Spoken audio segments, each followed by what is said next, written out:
Tuhan, kasih-Mu sungguh besar, dahsyat, dan luar biasa di dalam kehidupan kami. Biarlah kami mengenal Engkau secara pribadi, bukan dari apa kata orang, melainkan dari setiap perkataan yang keluar dari mulut Tuhan. Setiap pagi kami merenungkan sabda firman-Mu Tuhan, kami makan roti hidup daripadamu, supaya kami boleh mengenal Engkau, bukan dari apa kata orang, melainkan dari setiap perkataan yang keluar dari mulut Tuhan. Dalam nama Yesus Tuhan kami bersyukur, kami sambut firman-Mu pagi hari ini. Amin.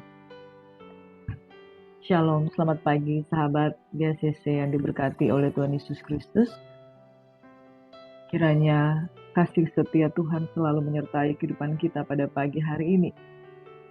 Biarlah kita merenungkan firman Tuhan siang dan malam, dan menjadikan firman Tuhan sebagai kekuatan di dalam kehidupan kita. Saudaraku yang diberkati oleh Tuhan Yesus Kristus, di dalam kitab 2 Raja-Raja, kita sudah belajar tentang kebenaran firman Tuhan, bahwa sesungguhnya Tuhan hidupkan iman di dalam hati orang-orang yang terus mencari Dia. Dalam kitab 2 Raja-Raja kita belajar tentang Raja Israel dan Raja Yehuda. Siapakah yang sungguh-sungguh mengenal Tuhan? Dalam silsilah kerajaan dari Raja Israel dan Raja Yehuda, sekilas kita pelajari, Bapak Ibu Saudara yang diberkati oleh Tuhan Yesus Kristus, bahwa sekilas kalau kita mempelajari firman Tuhan dari kitab Raja-Raja, khususnya di dalam 2 Raja-Raja 11 hingga 15, terjadi kejatuhan di ruang lingkup raja-raja baik Israel maupun Raja Yehuda. Kami mencatat di sini tentang silsilah raja-raja Israel dan Yehuda, di mana perpecahan kerajaan Israel dan kerajaan Yehuda, yaitu ada Yerobeam, yang kemudian keturunannya adalah Raja Nadab, Raja Baesa, Raja Ela, Zimri, Omri. Kejatuhan yang paling luar biasa yaitu kejatuhan Raja Ahab, lalu ada Raja Ahasia, Yehu, Yoahas, dan ada Raja Yoas. Di silsilah kerajaan Yehuda, yaitu Saul melahirkan putranya Isiboset, kemudian ada Raja Daud, Raja Salomo, Raja Rehabeam, Abia, Asa, Yosafat, kemudian ada Raja Yoram yang kemudian melahirkan juga keturunan bernama Atalia, dan Atalia ini yang kemudian menjadi menurunkan raja yang bernama Ahasia dan Yoas. Jadi di silsilah Raja Israel dan Yehuda sama-sama ada raja yang bernama Yoas. Jadi dari raja-raja yang ada ini, saudara, ada beberapa kesamaan nama, dan kita harus membaca dan memperhatikan dengan baik. Ada raja-raja yang memiliki kesamaan nama, dan untuk Raja Yoas, mereka hidup hampir berdampingan masa mereka memerintah dan masa kehidupan mereka. Di dalam 2 Raja-Raja 11 dan hingga Raja-Raja 15, ada Yoas, Raja Yehuda. Ada juga Yoas, Raja Israel. Jadi saudara, kalau kita baca, kita harus merenungkan dengan baik, ini sebetulnya Raja Yoas Israel atau Raja Yoas Yehuda. Kalau Raja Yoas Israel, keturunan dari Raja Yoahas. Kemudian saudara, kejadian menjelang kematian Elisa dan keajaiban dalam kuburnya, yaitu tulang-tulang Elisa itu menghidupkan. Di dalam pasal yang ke-13 ada kemenangan Yoas atas Raja Aram. Selanjutnya keturunan dari Raja Yehuda, yaitu ada Amazia, dan setelah Raja Yoas, Raja Israel, ada Yerobeam. Baru keturunan dari Raja Yehuda itu ada Yerobeam 2, keturunan dari Raja Israel ada Yerobeam 2, baru ada yang namanya Raja Sakaria, Raja Israel. Selanjutnya dari raja-raja Israel itu ada Raja Salum, Menahem, Pekahia, Peka, dan selanjutnya di keturunan Raja Yehuda, setelah Raja Azaria atau Raja Uzia itu ada Raja Yotam. Itu yang dapat kita bacakan dari 2 Raja-Raja 11 hingga 2 Raja-Raja 15. Nah, Bapak Ibu Saudara yang diberkati oleh Tuhan Yesus Kristus, kita akan mempelajari tentang seorang yang bernama Raja Yoas. Silsilah Raja Yoas ini dia merupakan Raja Yehuda. Saudara yang diberkati oleh Tuhan Yesus Kristus, Uniknya Raja Yoas ini adalah raja yang dilantik di usianya yang ke-7 tahun. Dan di usianya yang ke-7 tahun, dia memerintah selama 40 tahun menjadi raja yang cukup luar biasa. Tapi dia hanya menjadi raja yang baik selama pemerintahan Imam Yoyada. Jadi saudaraku yang diberkati oleh Tuhan kita Yesus Kristus, raja-raja pada waktu itu, Raja Israel maupun Raja Yehuda, selama mereka didampingi oleh para imam, biasanya hidup mereka lebih teratur, hidup mereka lebih terarah dan tertuju kepada Tuhan. Saudara yang diberkati oleh Tuhan Yesus Kristus, pagi hari ini kita akan merenungkan firman Tuhan. Biarlah kita betul-betul memiliki hubungan yang karib dengan Tuhan, bukan hanya dari kata orang saja. Seperti Yoas, Raja Yehuda, dia mengenal Tuhan selama Imam Yoyada itu hidup. Pagi hari ini kita akan belajar firman Tuhan dengan judul Mari Kita Mengenal Tuhan Secara Pribadi. Hanya lewat sebuah pengenalan, relasi itu menjadi sebuah relasi yang berkualitas. Raja Yoas, Raja Yehuda, selama pemerintahannya ketika dia didampingi oleh Imam Yoyada dari dia umur 7 tahun, dia memerintah dengan pengenalan akan Tuhan. Tetapi setelah Imam Yoyada tidak ada, dia tidak lagi memerintah dengan baik. Maka dia mengakibatkan kematian dari imam yang bernama Zakaria. Saudaraku yang diberkati oleh Tuhan Yesus Kristus, penting sebuah pengenalan Tuhan secara pribadi, bukan dari apa kata orang, bukan karena hamba Tuhan, bukan karena engkau mendengarkan nasihat-nasihat dari sekedar bersandar kepada nasihat manusia, tapi engkau harus memiliki hubungan secara pribadi. Sebab hubungan secara pribadi itu yang membuat kita utuh, kuat, teguh, dan mengenal Tuhan. Dan dari pengenalan yang benar akan Tuhan, maka hidup kita itu akan menjadi berkat dimanapun kita berada. Dalam 2 Raja-Raja 12, kita pelajari saudara. Yoas Raja Yehuda. Ia berumur 7 tahun pada waktu ia menjadi raja. Dalam tahun ke-7 zaman Yehu, Yoas menjadi raja dan 40 tahun lamanya ia memerintah di Yerusalem. Ibunya ialah Sibia dari Beersheba.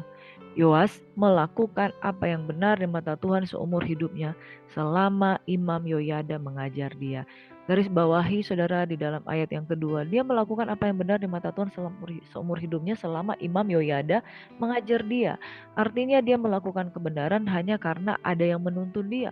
Lepas dari Imam Yoyada, dia kemudian mulai melakukan hal-hal yang tidak lurus di hadapan Tuhan. Di dalam ayat yang ketiga, namun demikian bukit-bukit pengorbanan tidaklah dijauhkan.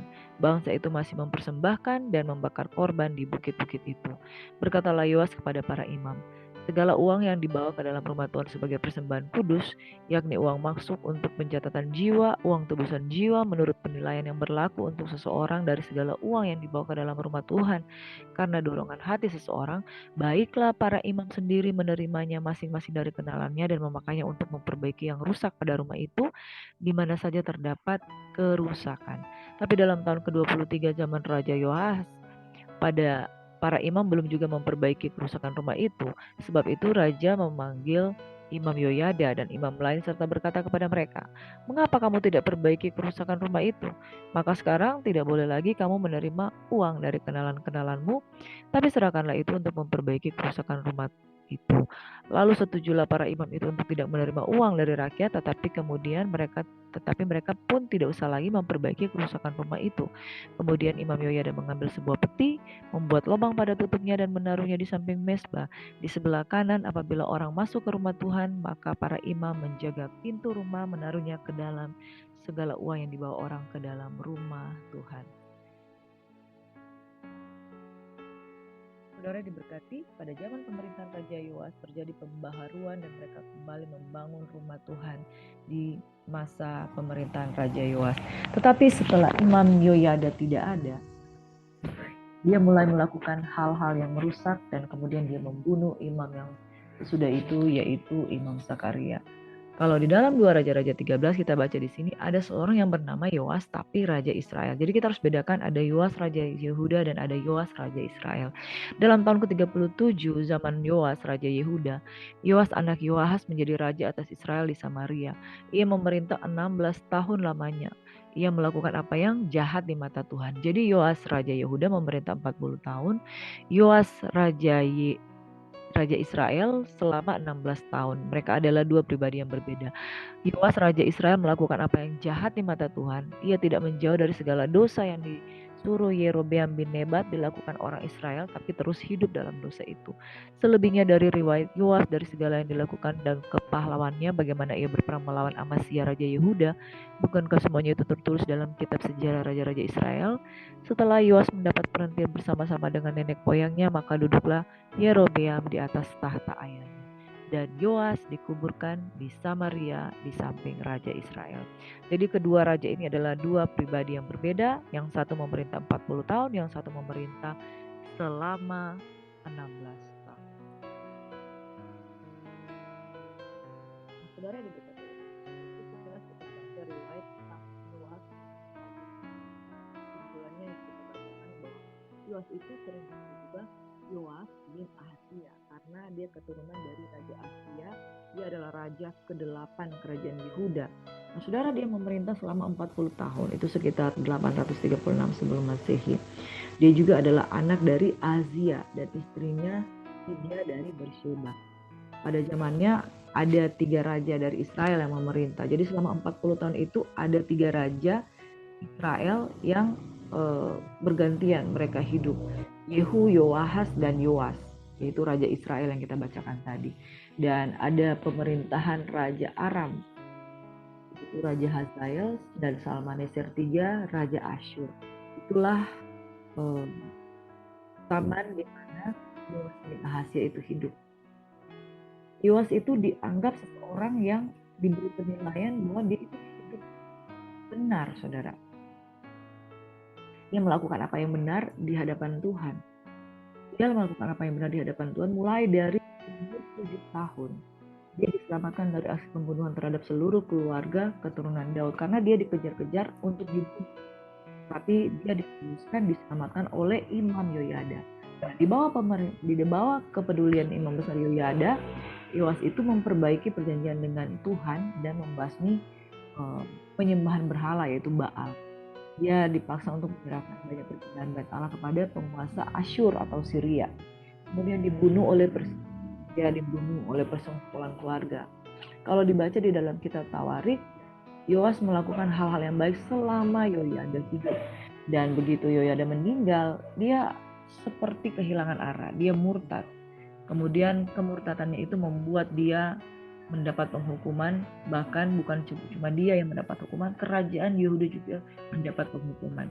Kalau saudara-saudara bandingkan di dalam kitab 2 Tawarik, penjelasannya jauh lebih rinci, yaitu Yoas dibunuh karena dia secara kejam memerintahkan Imam Zakaria di raja misalnya. Kejahatan itu juga bisa saudara baca di dalam Lukas 11 pasal yang ke-51. Saudaraku yang diberkati oleh Tuhan Yesus Kristus, hari ini kita mau simpulkan bahwa pengenalan akan Tuhan tidak cukup mengenal dari apa kata orang. Saudara, di dalam Ayub 42 ayat 5 dan 6, ketika Ayub menjadi seorang yang diuji oleh Tuhan, diambil hartanya, diambil nyawa dari anak-anaknya, dan kemudian dia sendiri nyawanya terancam, dia mendapat borok yang begitu besar. Kemudian dia tergoda untuk bersungut-sungut, dia hampir saja mengutuk Tuhan, dia hampir saja oleh karena kemarahannya mendapatkan ujian, dia hampir saja kata-katanya itu tidak benar di hadapan Tuhan. Tetapi ketika dia merendahkan diri di hadapan Tuhan, maka pikirannya terbuka dan dia berkata seperti ini. Selama ini ketika dia mempersembahkan korban, ketika dia karena takutnya dia menghadapi, karena takut dia berbuat salah, dia selalu mempersembahkan korban. Pada waktu dia sukses berhasil, dia sangat takut akan Tuhan. Tetapi ketika ujian sakit penyakit itu datang di dalam diri dia, itu menunjukkan kualitas kapasitas hati yang sesungguhnya.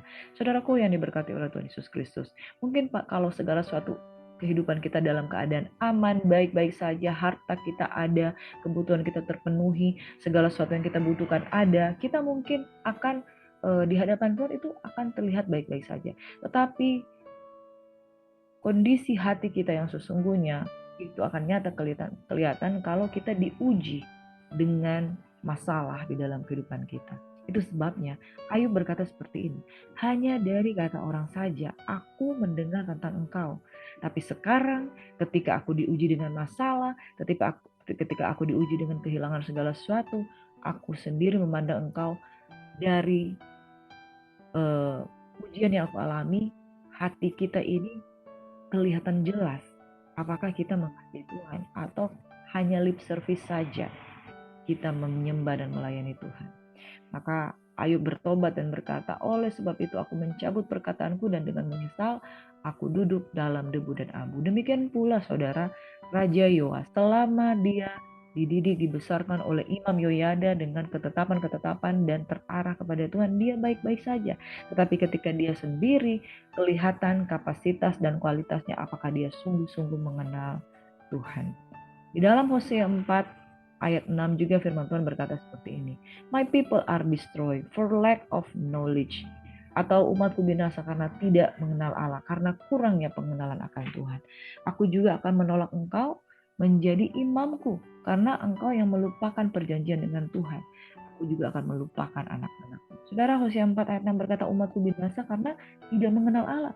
Karena engkau yang menolak pengenalan itu, maka aku menolak engkau menjadi imamku. Dan karena engkau melupakan pengajaran Allahmu, maka aku juga akan melupakan anak-anakmu.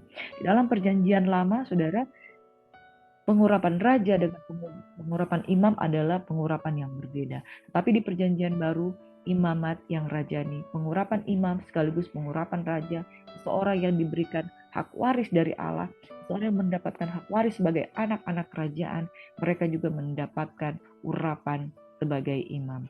Dan saudara yang diberkati oleh Tuhan Yesus Kristus, Raja Yehuda yaitu Yoas, dia adalah seorang raja tapi dia tidak mengenal Allah. Saudara, kita adalah imamat yang rajani. Amin. Kita diurapi menjadi imam, kita juga diurapi menjadi raja, kita diurapi untuk mendapatkan warisan daripada Tuhan, tapi kita juga diurapi untuk mempersembahkan korban-korban syukur di hadapan Tuhan. Makanya tidak ada alasan untuk kita berkata kita tidak mengenal Allah. Sebab pengenalan akan Allah itu yang akan membuat kita diterima. Firman Tuhan katakan bangsa ini memuliakan aku dengan mulutnya, dengan bibirnya, tapi hatinya menjauh daripada Tuhan. Jangan kita sekedar beribadah hanya sekedar penampilan luar saja, tetapi di dalam penampilan dalamnya kita tidak sungguh-sungguh mengenal Tuhan. Belajar dari kisah Raja Yoas. Ada begitu banyak sekali raja-raja Israel maupun Raja Yehuda yang mengalami kejatuhan. Karena mereka mengenal Tuhan selama ada imam itu menyertai mereka. Tetapi mereka tidak mengenal sebagaimana Daud mengenal secara pribadi. Mari saudara yang diberkati oleh Tuhan Yesus Kristus. Penting bagi kita setiap hari mendengarkan firman Tuhan dari khotbah orang lain. Tapi firman Tuhan juga katakan bahwa di dalam 1 Yohanes 2 ayat 27, pengurapan itu yang akan mengajarkan kita.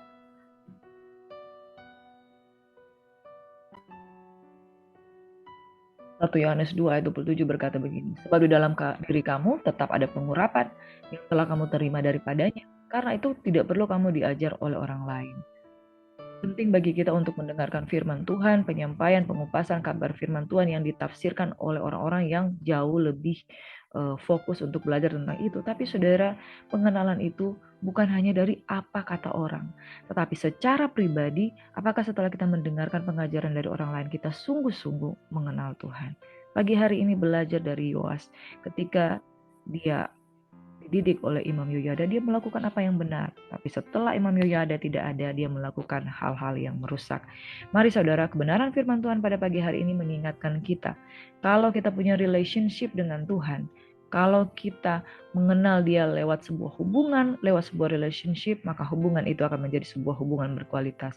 Mengenal Tuhan secara pribadi, bukan dari apa kata orang, bukan daripada apa kata sesama atau apa kata hamba Tuhan, tetapi mengenal Tuhan itu secara pribadi. Duduk di kaki Tuhan, membangun hubungan dengan Dia, dan mengenal jalan-jalannya. Bukan karena nasihat orang lain, tetapi pengurapan itu sendiri yang mengajarkan kita. 1 Yohanes 2 ayat 27 berkata, sebab dalam diri kamu tetap ada pengurapan yang telah kamu terima daripadanya. Karena itu, tidak perlu kamu diajar oleh orang lain. Bukan berarti kita tidak boleh mendengarkan firman Tuhan yang disampaikan oleh hamba Tuhan. Tetapi biarlah pengenalan itu lahir dari hati dan bukan dari apa kata manusia. Mari kita satu dalam doa. Bapa di surga, biarlah kami mengenal Engkau Tuhan bukan dari apa kata orang, tetapi apa kata Tuhan, sehingga kami belajar untuk mengenal Engkau karena mengasihi Engkau, bukan karena terpaksa.